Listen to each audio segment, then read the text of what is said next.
So today is the fifth anniversary of January 6th, and there are a lot of feels.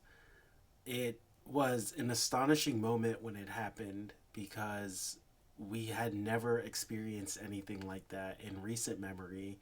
or the memories of a few generations now. And the last time the Capitol was sieged like that was actually the War of 1812. It didn't even get to that point during the Civil War. And it was just astonishing for me. I remember where I was. I was monitoring the news. I was working at Media Matters at the time,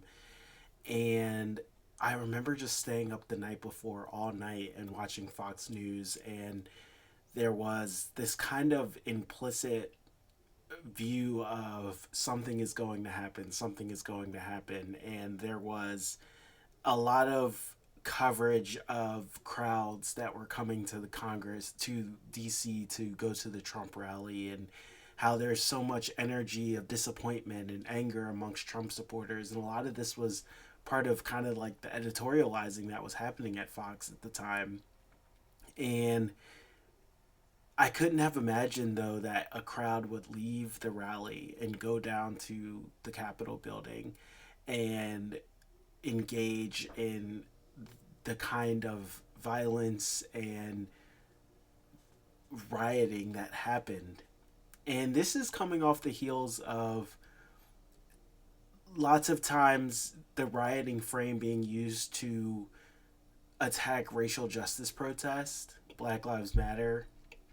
and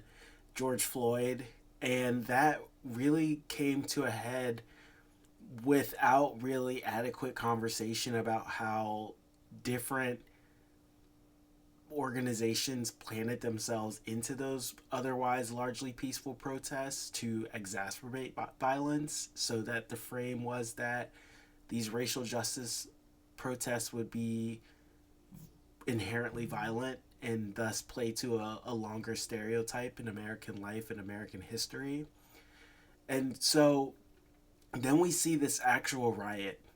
happen at the US Capitol after this is 2021, after a year in 2020, and obviously a much longer history before that, but a year in 2020 of just this outrageous demagoguery around how racial justice protests were violent and rioting and burning churches.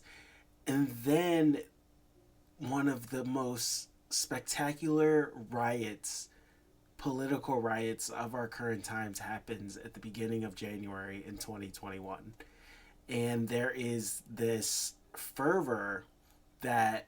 comes from it to first try and say how awful it was on both sides of the aisle, but then this slow drip as Kevin McCarthy goes and visits, at the time Speaker of the House, goes and visits President Trump. And our McCarthy wasn't Speaker of the House at the time, but goes and visits President Trump. And there's that picture of him in Mar-a-Lago with Trump, and that was the beginning of the GOP coming back into Trump's fold after so much evidence had yet to be presented that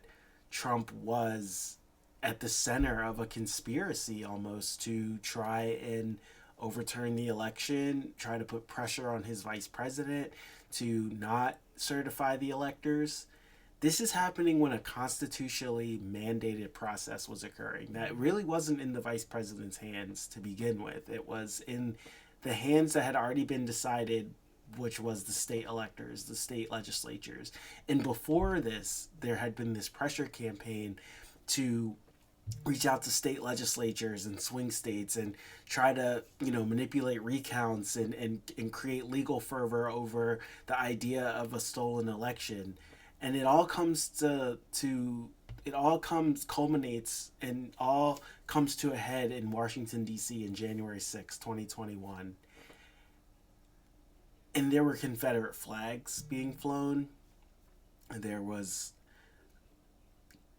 Proud Boys and militias present. And then the same president that was telling people in that crowd to fight at a rally on January 6th gets reelected to office in 2024 and pardons January 6 rioters while using the veneer of racialized demagoguery, gender demagoguery, ethno nationalism, and Christian nationalism, all while pardoning rioters that were part of a larger crowd with Confederate flags and trying to stop a democratically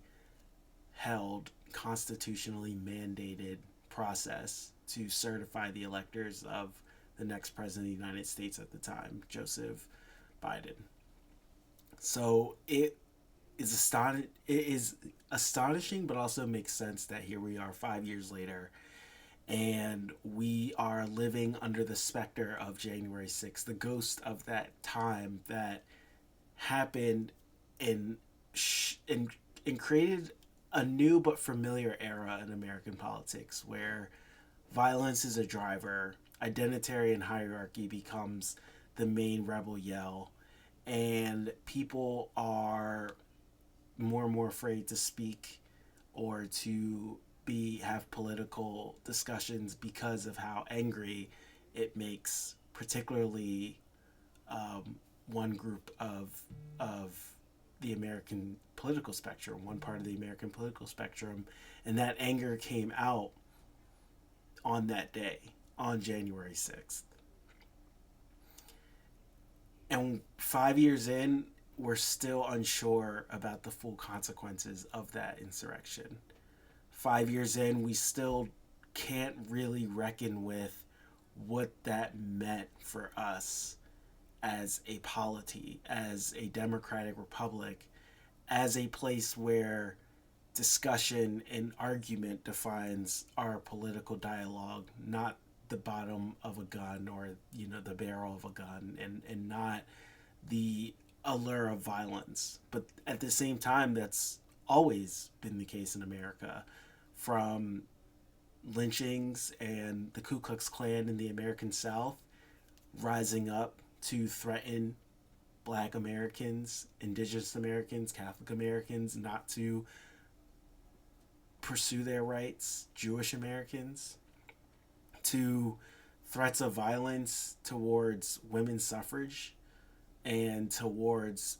people who were just part of an opposing political organization, and that opposing political organization was advocating for labor or advocating for a candidate that was not supported by moneyed interests. Political violence has always been in the equation and has always been there. And that is something that we are seeing a reigniting of. The flame has been lit again. And as a Black person, that can be really scary because our bodies have just been on the line so much for America. They've been on the line for whenever people wrongly judge us, or whenever we speak up for our right to vote, or our right for education, or our right to not be policed unfairly. Our bodies are constantly on the line when it comes to a society looking at us like we're older than we are or have less agency than we do have. And when you see a culture or an event that reignites political violence in America, that brings it back to the fore, to the surface, then we become even more frightened because we know what that means for our bodies and for what is at stake for how we are operating in public when that specter of violence, of Confederate flags waving, is once again presented to the mainstream. When a political energy is built on demonizing our history and saying that people can't talk about their parents in the classroom if they're part of a same-sex relationship, or have to be scared about practicing their religion in public if they're Jewish or of Islam. And there is this very, very weird and eerie feeling in the public now that we are again entering this Jim Crow 2.0, this neo Jim Crow era where we have to be careful because of the proliferation of guns and the proliferation of online disinformation and the proliferation of anger, racialized anger, gendered anger, religious anger towards people who are different, are people who are seen as stepping out of the aligned hierarchy, the learned hierarchy, the way things are supposed to be. And all of that is connected to the world that January 6th has unleashed or reminded us of in this American story that we live in. And so to be a marginalized person in this moment is to walk around with a little bit of fear and also pride at what our ancestors were able to accomplish before us, but also fear because of that renewed specter of Confederate flags waving, people, angry people with red hats attacking a symbol of American democracy, the Capitol building, and then being pardoned by someone occupying the highest office who rode to office saying that the other person he was running against wasn't truly black and that they were dumb, and that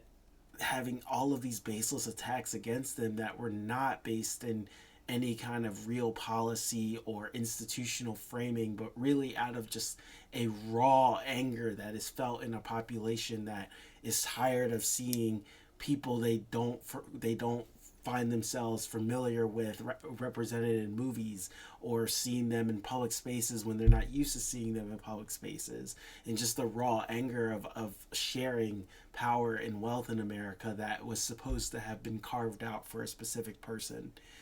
Now we are living in that age of anger, in that age post January 6th, in an age where institutional voices and quote unquote centrists were unable to define why Trump rose and message against him effectively, and thus allowed for this energy of revanchism and of anger to become part of the mainstream American world, to become something that is now permeable and living all around us, and is part of the house that we have built, and was able to ride the power a second time despite being on paper underqualified and maybe even compromised because of alleged and adjudicated past events. And that is the world we live in. That is the world that was given to us by mismanaging a conversation, by not talking about race and gender and sexual orientation and religious bigotry, by not talking to marginalized people, or not understanding their feelings in a time where they're told their history has to be rewritten or ignored, or that they had to sit silently while people who represented them in the political body were being defamed and humiliated and then told to be civil in that process. And we still will be, because we believe in democracy. Civility is democracy. But at the same time,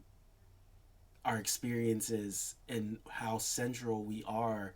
to that rising anger that took over political institutions and became the presidency again was also sidelined.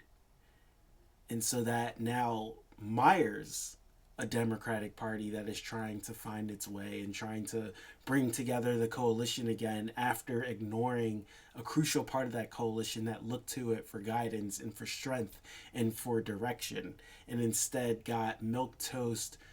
messaging and being told that it wasn't about all the hate they were experiencing. Well, we saw that hate manifest on January 6th. Confederate flags waving, flying, police officers beaten, and a new era of American democracy, or what was once American democracy, or once was a step towards American democracy, decades-long steps towards it, even if it wasn't fully realized, now seemingly shredded in that moment. And we still live in the aftermath. Only 5 years in, and the country is still fiercely divided about what happened that day.